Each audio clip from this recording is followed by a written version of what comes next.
You are listening to Hmong American Buzz. My parents didn't like me dancing. They didn't like me going out to go practice. They didn't like me getting myself injured. And of course, getting injured means you have to spend money to take care of that person. I've met a lot of backlash from them, but then again, they've also allowed me.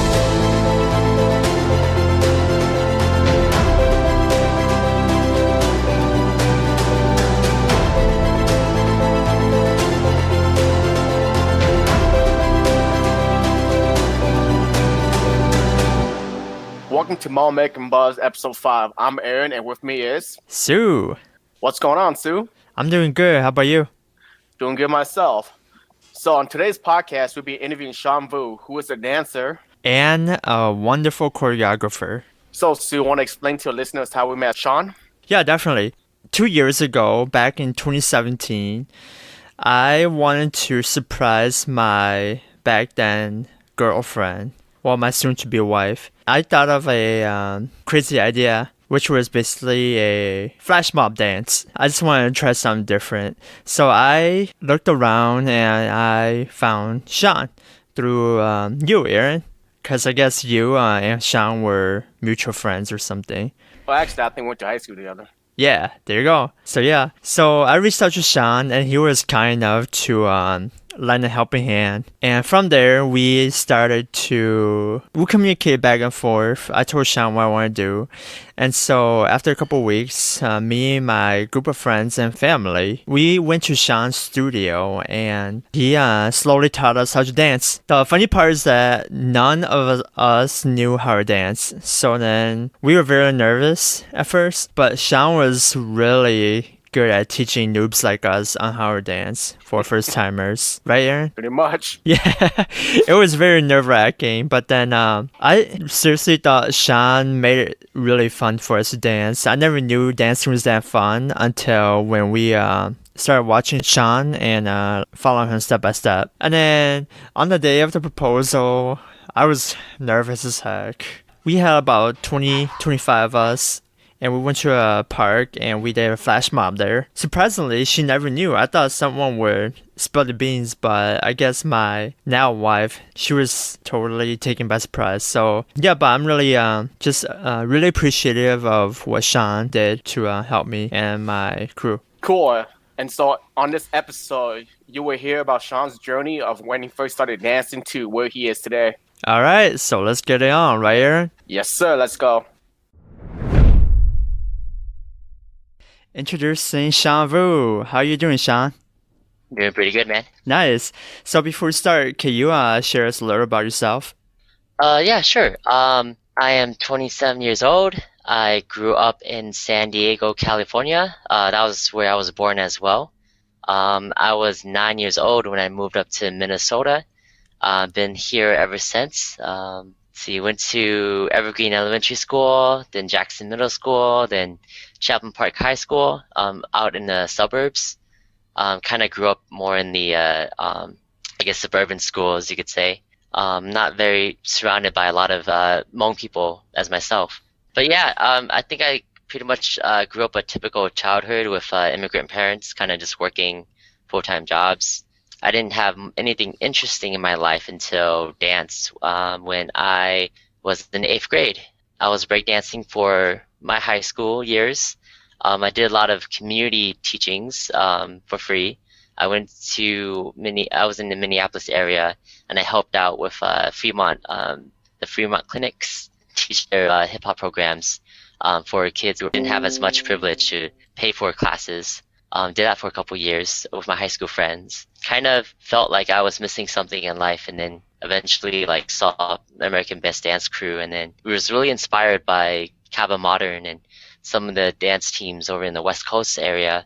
Hip hop looked really interesting, so I went into it, and a lot of it kind of hooked onto my values of as a person that I really wanted to become. It was a lot different than being a breakdancer or b-boy, because that was more like a solo kind of thing. And that went pretty well, had a good foundation, but hip-hop was really different. So I did that alone for a couple years. I was still with my breakdance crew. We were called a collaboration crew, but I joined during the last couple years of when it ended. everyone just kind of broke up and went their own separate ways. After that, I tried to do my own thing because I didn't know anybody else in the community that did anything that involved dance. So I did something called Dance Through Life for a couple years. That was an experience for me to learn how to manage and grow and dance and figure out how to run some sort of organization. That ended up disbanding, and then I kind of stuck to my own self, doing and going to the dance industry, doing a bunch of gigs, meeting a lot of new people, learning a lot of new skills in business. I looked around in the St. Paul area, Twin Cities area, to find some more dance opportunities, and eventually I ended up joining this dance group called Minnesota Motion for about 2, 3 years. That was pretty much my first step into what I call now is urban dance. So that really opened my eyes. I was able to travel. I was able to meet a lot of like dancers who were really inspiring. And then the next following year, I ended up creating a new dance team called Elite Family, which is we're still going strong now. And then I'm one of the co-directors for Elite Family, which is a competitive urban dance team. And I'm also the director for Gentlebays and Gentlemen. We dance choreography as well as videos and stuff like that, just because there's not enough opportunities for people in the cities to do things together.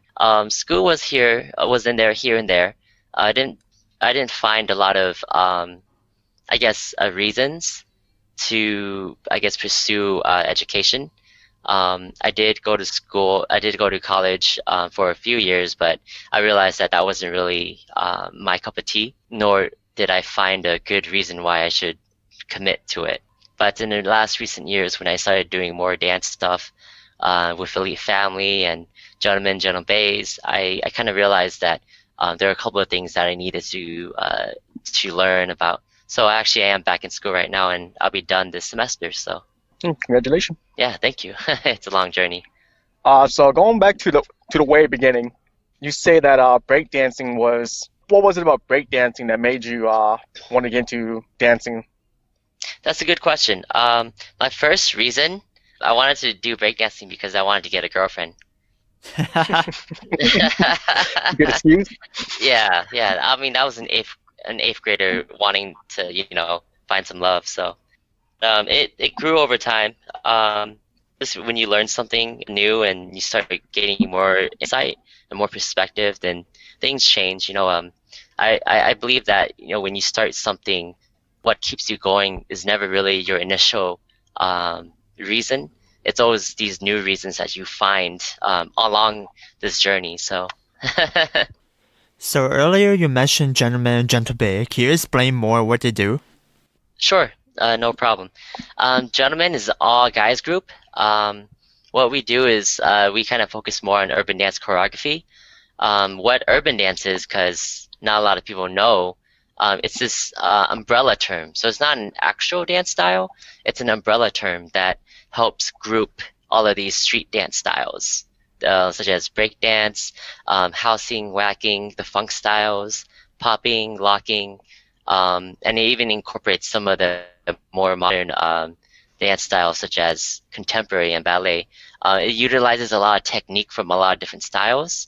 So urban dance isn't a style in itself. It's just a umbrella term to help explain what's happening. And initially, what we are doing as gentlemen is we're becoming a focus point for guys who want to do more urban dance choreography in Minnesota.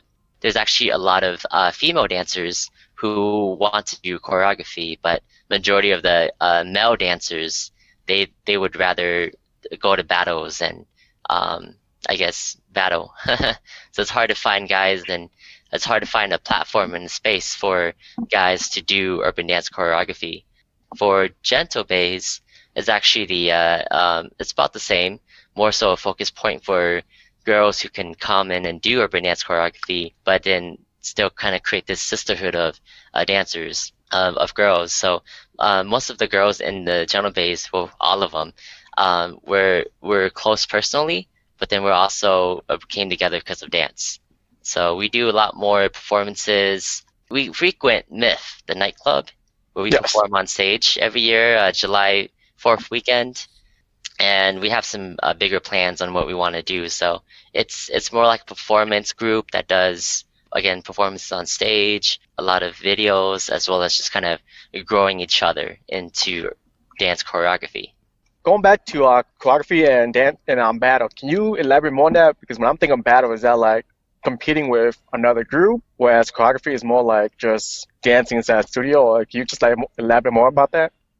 When it comes to dance battling, you can imagine one person against another person displaying the moves that they've learned to show up each other to be on top of, oh, I have the better moves.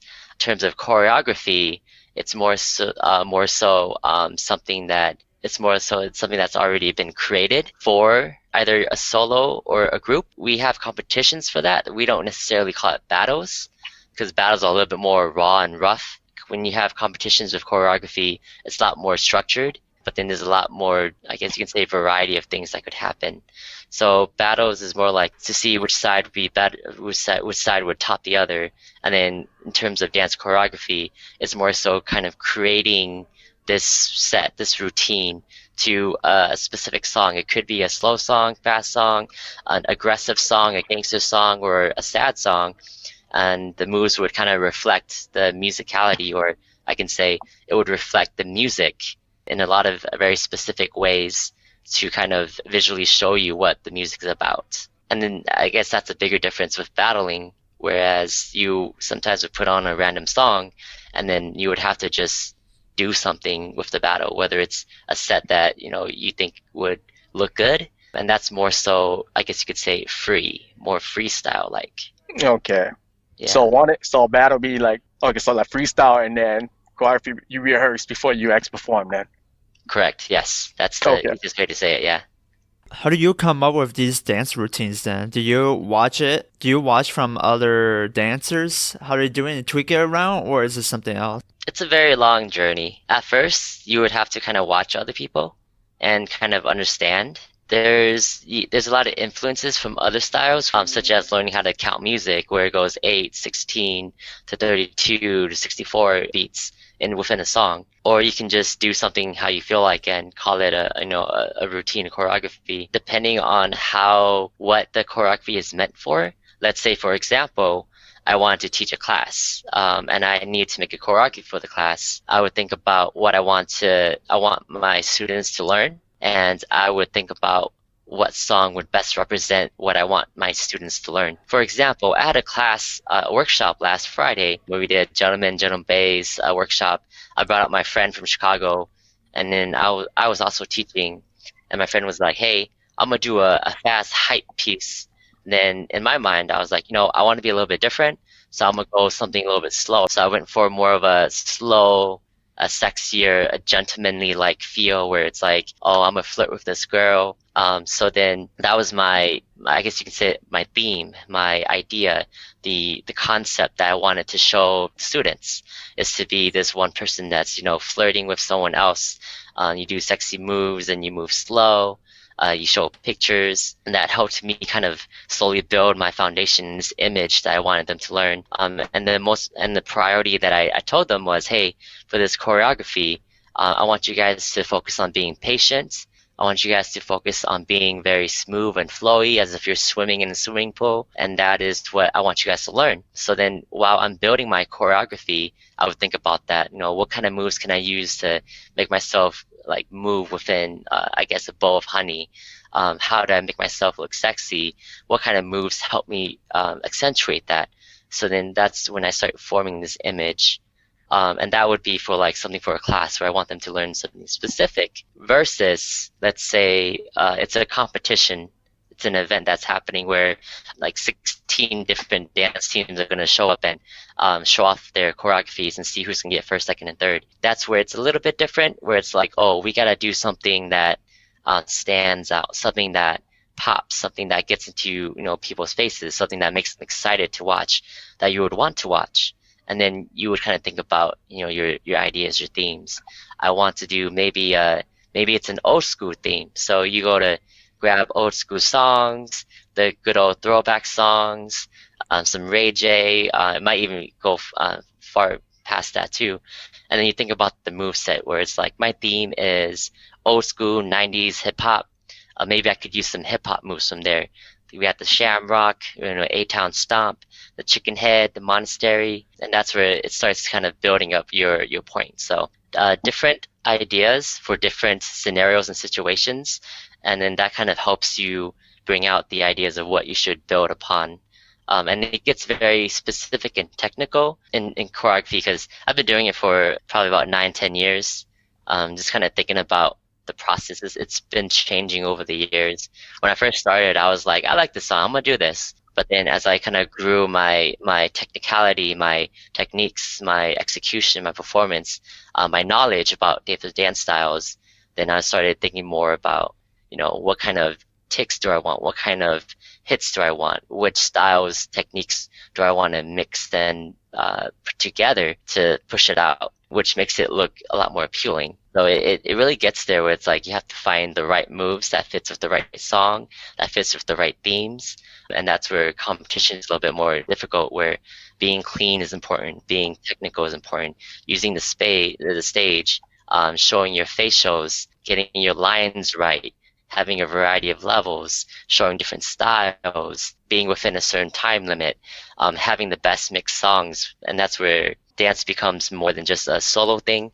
You have to kind of like encompass everyone around you. It becomes a huge artwork at the end. So that's it's not a thought into just kind of building choreography or making a routine. It depends on what you're doing and what you're going to put in there and what you want it to become. So yeah. That's a lot of information. Yeah, it is. That's yeah. really deep too. So going back, so you just listed like a bunch of names for moves and techniques. So I've always been curious, what exactly are you guys doing? Are you telling your story, or are you just doing something that looks cool? Like I've seen my fair share of dance competition, and you have one guy doing all this popping and locking, and then you have this other guy or this other girl just doing like ballerina dance. It's kind of hard for me to put into words, but like what actually goes into these moves? Like it's not just to do something that looks interesting and make people go, oh wow. Is it? Right. Are you like actually? Is there like a purpose for a reason why you did a certain dance that way, or the way how you move that way? It really does depend on what kind of event or competition it would be. If it was a breakdance jam and people come out to battle, then everything's focused on breakdance, where it's doing a lot of like the power moves, tricks and combos, the dancing part aspect, your style and your flow. That becomes very foundational, where you want to look at how they kind of mix all of those elements together, as well as the specific dance, breakdance moves that you would have to create some kind of set that flows right. For a lot of what we call industry or studio competitions, they have a range of different things, ballet, modern, jazz. I'm not too familiar with studio competitions as much. I've only seen them, but I've never actually been to one. They center around certain specific styles as well. For certain battles, if it's a popping battle, then they would circle around specific popping techniques and popping ideas. For what I do, which is more urban dance, which is a little bit more of everything else, we have our own communities and our own culture and our own society where we focus more on kind of combining everything together. I guess you can say our priority in urban dance is to accurately show the visual representation of what music feels like. It ranges from, there are some groups in urban dance where they show more of the sad feeling emotion within their show, but they're able to show the fast, sharp technique to try to make it stand out more. There might be another group that does a gangster song or a gangster show, and it's all hard-hitting songs with rap songs, dubstep, trap music, and it does a variety of different, let's say, different dance styles, crump, popping, locking, housing. It's a lot of different styles to try to represent that feeling, to create that visual representation of what the music should look like, which is really different from what battles are, where you show off your comprehension of the foundations and the dance moves and the techniques. I hope, does that kind of answer your question there? Yes and no. Okay. That is also so essentially every movement is not wasted, then. Like there's a reason why you're doing a certain pose or moving a certain way then. So Right. let's like take So let's just take breakdancing for example. So Sure. there's some technique I see where like people would just hold themselves up in the air and hold a certain pose for like a few seconds. Like, Right. what's the purpose of that? That is to show different aspects of breakdancing. Again, the freezes and pose, power moves, style. It's to show the comprehension of the area of breakdancing to the judges or to the other person. Say if I do a lot of hand stuff where I'm doing handstands and hand hops and I'm spinning on doing head spins, it's to show that my comprehension in power moves is very strong, and that's what I'm trying to use to, I guess, top the other person. And maybe the other person wants to focus on a lot of footwork, where they're on the ground, going in circles, doing 6 steps, crab walks, all of that stuff, and showing a different type of style there to show originality or flavor. Then it really does specifically focus on who has a better comprehension in breakdance, whether it's doing power moves or style moves, or if they're able to mix style and power, the dance and the big flashy moves, the flips, who has the better comprehension. Okay. So you say the word original. I want to go back to that. So just like how, like, you know how movies today, there's so many movies made out today that there's not really an original idea for movies today. So I'm assuming the same thing can be said about dancing. Since dancing has been around for so many years, how do you find originality? So when you play, for example, let's play the song The Little Mermaid, right? It's Disney song, totally off top. Like you would never imagine someone dancing to Disney unless Okay. it's on ice skating. But let's Oh, say well, before that, can I ask something really quick? Sure. So by original, I mean it's not like just coming up with a new move, you know? Like, are you like combining certain ideas that nobody has done before, or are you actually inventing a new technique? Sounds good. So again, going back to the song The Little Mermaid, when it comes into it, everyone's personal interpretation of the music and what they use their moves for, that's what becomes original. You're right. Like the moves, you have to learn it from someone. It came from somewhere. But then we're talking about the moments when you go in there and you do something to a song that no one has maybe heard before, if they have, and you do something completely different there. So we're talking more so creating more of the moments where your technique and how you interpret the song becomes original because it's your own, versus we're talking about the physical moves. Is that kind Okay. of, yeah. Yes, that makes sense. Okay. How does the Hmong culture affect what you do? That's another very good question. I can talk about it in 2 ways. One would be my personal experience with myself, and then 2, that would be from what I see within the community of how that has affected the Hmong dancers that I've influenced or interact with. So I'll talk about myself personally first, and then I'll talk about what I've experienced with people in the community. When I first started dancing, my parents didn't like that. They wanted me to focus on school education.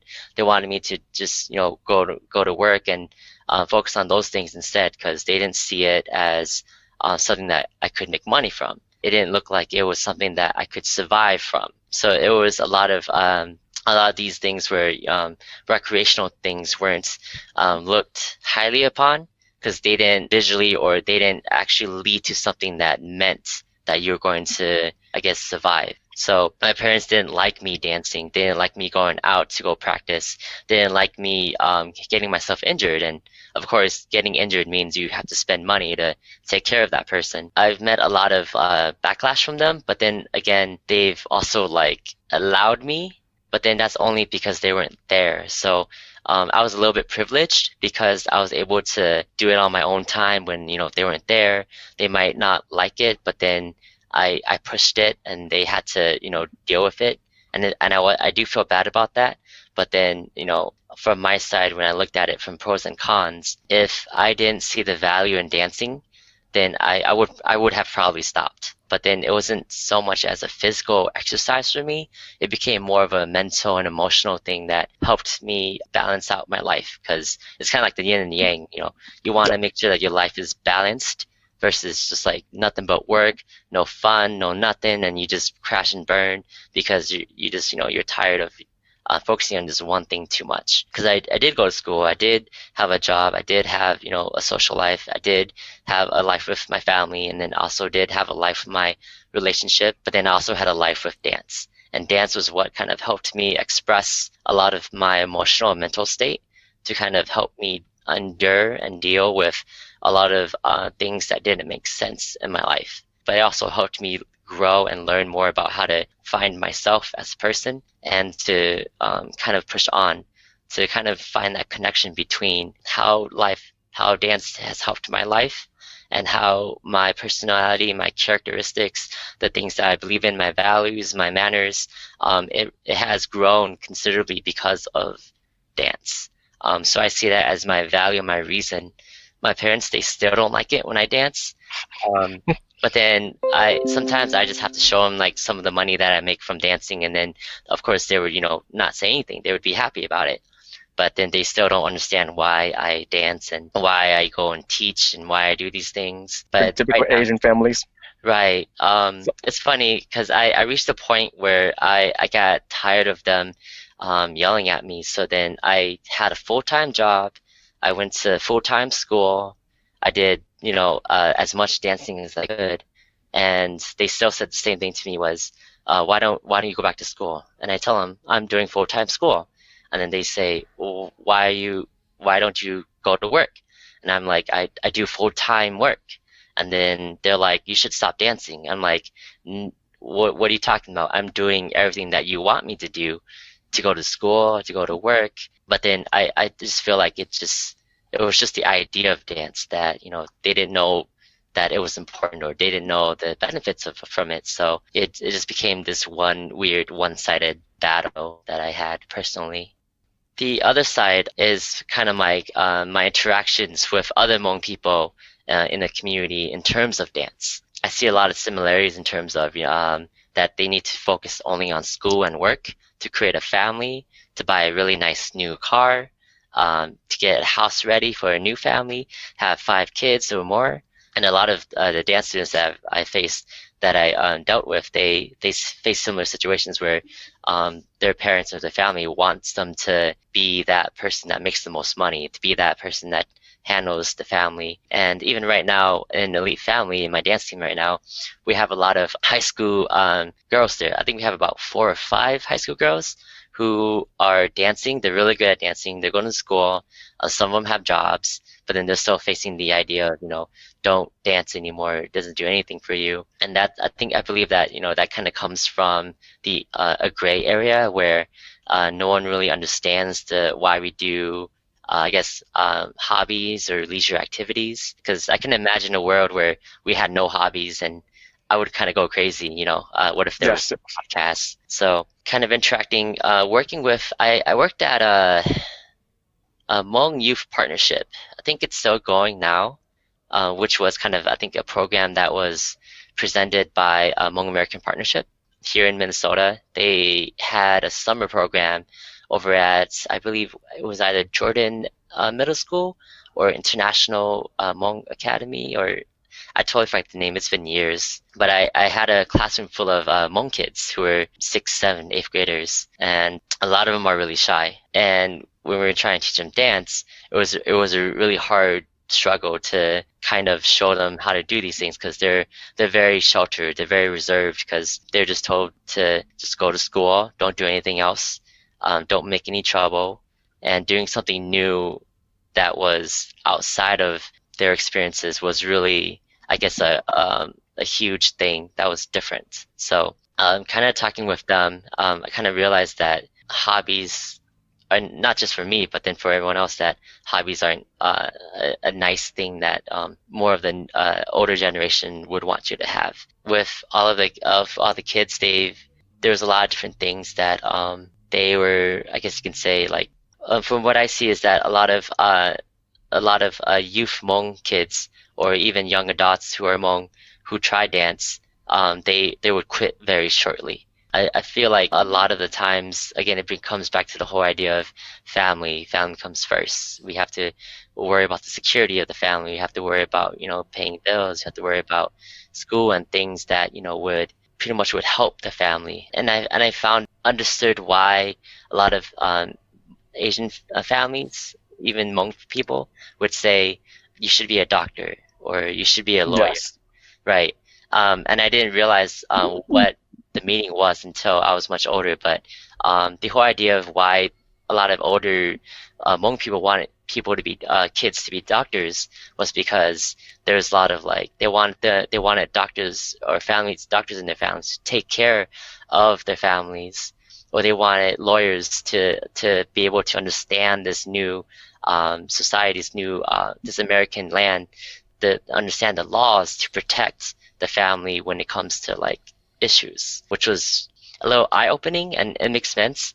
I can imagine my parents saying, if you're a dancer, what are you going to do for us? Dance for us? And then that's when it becomes a little bit less, I guess, important in their eyes versus a doctor, where, oh, you're a doctor, then you can take care of us, or oh, you're a policeman, you can protect us, or oh, if you're a lawyer, then you can take care of protect our assets, protect us when something happens. That can be a little discouraging because, especially from immigrant parents, when they come here, they immediately assume that doctor, lawyers, because those are the high-paying jobs. Right. And then that discourages you to pursue your passion. Right, definitely. Since you mentioned that, I just remembered something. I did an essay on breakdancing, why Minnesota had at one point in the last 15 years, Minnesota had the most young male breakdancers in the state, because a lot of Hmong male boys wanted to do breakdancing, and it was crazy. There was so many of us. Especially And today? it has changed, but I'll tell you why. Okay. When we had a lot of Hmong kids who wanted to breakdance, it was because it was an inexpensive thing. You didn't have to buy anything. It was a thing that, had people, I guess, going. You met more friends. You had, I guess, more of an identity. And it comes back down to social identity, finding who you are. Because I feel like we live a life where we follow someone else's suggestions of who we should be, but we get stuck in this phase as we're growing up is, who am I? What do I do? Who's Shawn? And dancing or breakdance back then, specifically this occurrence, was that a lot of Hmong males were breakdancing to find themselves, to build something that they can control and they can create, and then they would go and battle and to show what they've created to others. Because I feel like, even myself personally, when we were growing up, a lot of things were out of our control. A lot of things in our lives were out of our control, and we were told to to stay home and don't cause trouble. And at this point, as we were growing older, actually a lot of people had stopped dancing because they found other things that were more value to them, whether it is getting a higher paying job or trying to find ways to make money. Dance became obsolete because it was hard to make money from it. And even that's kind of still true today. We don't have as many breakdancers. All of the breakdancers who actually, made it through to realize, it's not about money, it's not about this and that. They found something even more of value to themselves. They're able to kind of keep that with them as they move on with their journeys. I think that's how our generation feels as well, like not just dance overall, but the social aspect overall of how culture is. Let's go back to dancing in general. So, like, how do you get people to just dance, even just for fun? Like, a lot of people, they have a fear of looking silly when they're dancing. So, like, how do you overcome that? Or I guess what would be your advice to somebody? Is it just do it, or? No, it's very situational. Like, if it's a class, introduction classes to dance, then I guess they're gonna teach it in a way it's for people who are very shy, and I guess it's like kind of overcoming that mental barrier of being judged.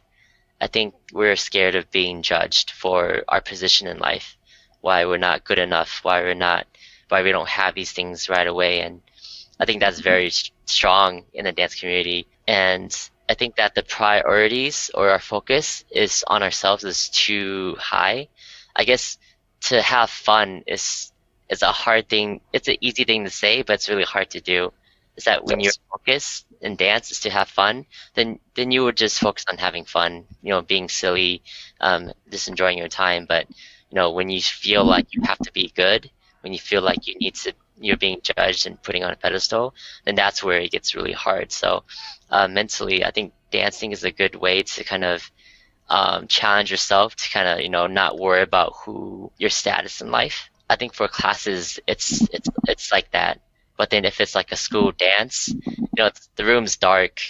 Honestly, you can just do whatever you want and you would forget about it. I guess that would be the biggest advice. Next week, when you wake up on Tuesday, you're not going to remember because, does anybody remember what they had for breakfast last Friday?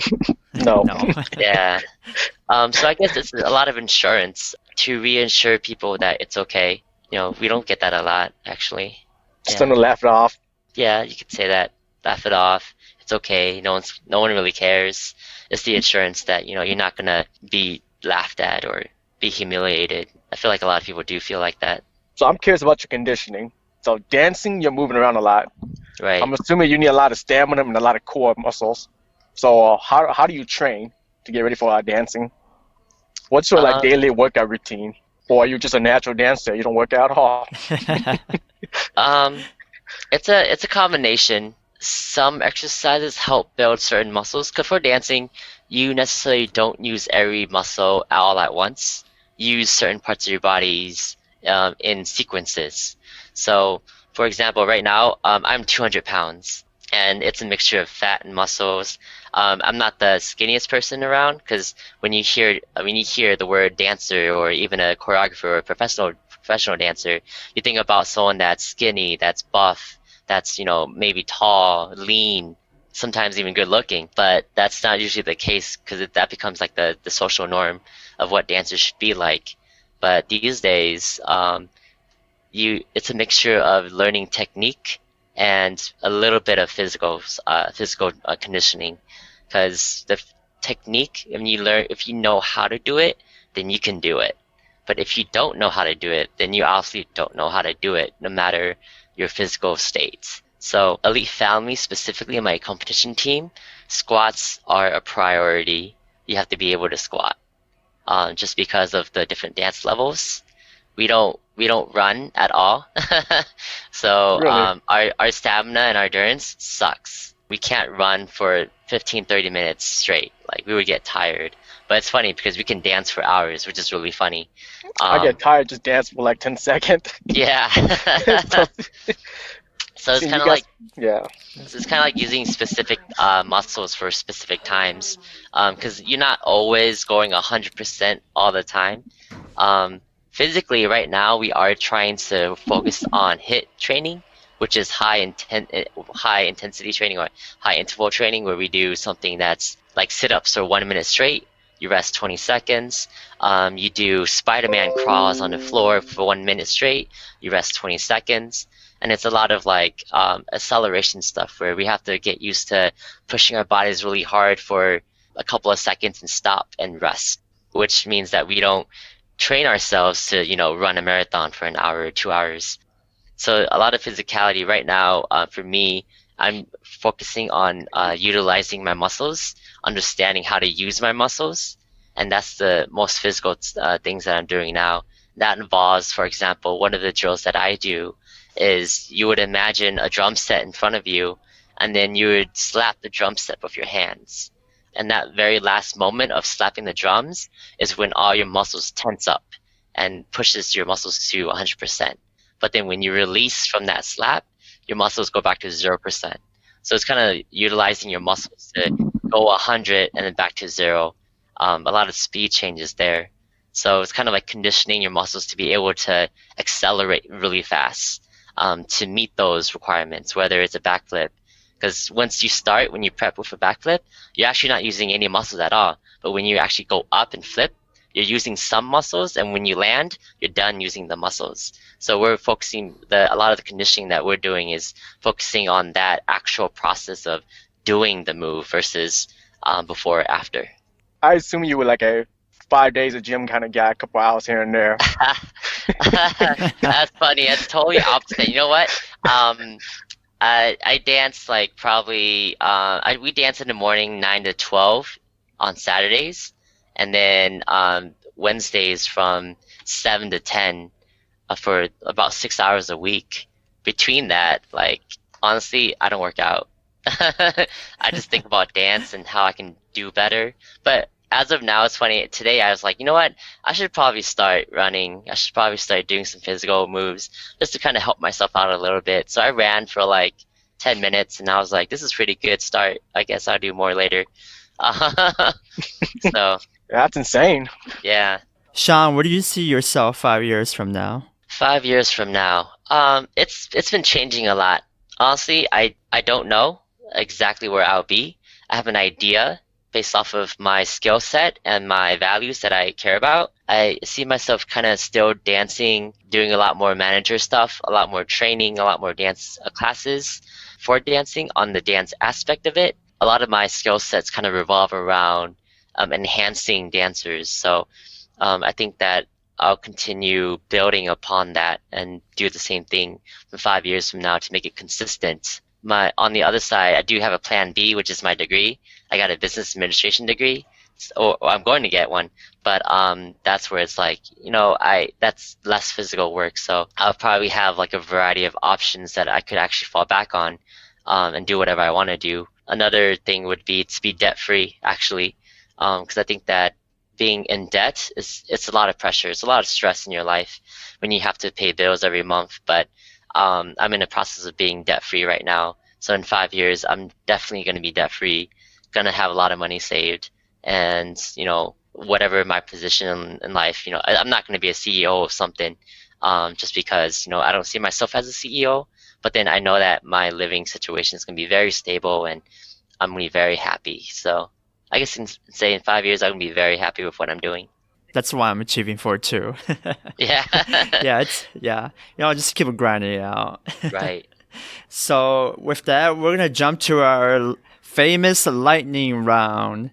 So the lightning round consists of the same three questions that we ask each of our guests. So Sure. you ready for this? How much time do I have to answer it? A minute or seconds. less. Okay, gotcha. Okay. Okay. So question number 1: where will you go for a vacation spot and why? In a winter world. I would go to Japan because I watch a lot of street food videos. So I watch a lot of street food videos from Japan. Okay. The food, yep. Oh yeah. Good choice. Yeah.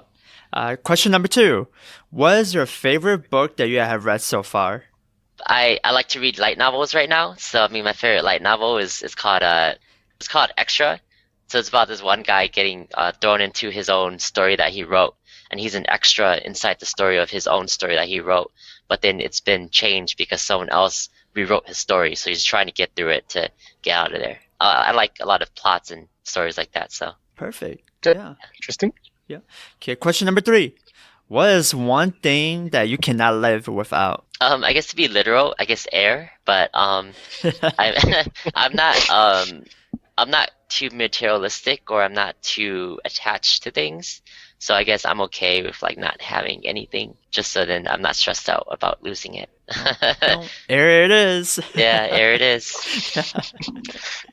Oh, great. Okay, so where or how can people reach you, Shawn? It's a good question. I think I'm the only Shawn Vue. If you Google me, you'll find me on Google. But it's usually just Vue Shawn on Facebook or Instagram. Yeah, that's about it. Instagram or Facebook, Vue Shawn. That's it. All right. And All right. yeah, we will definitely have our the contacts posted into our website as well. Sounds good. All right.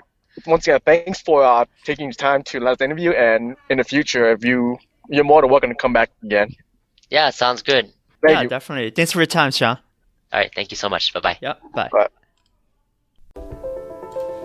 If you like this podcast, then please share this with your friends and family.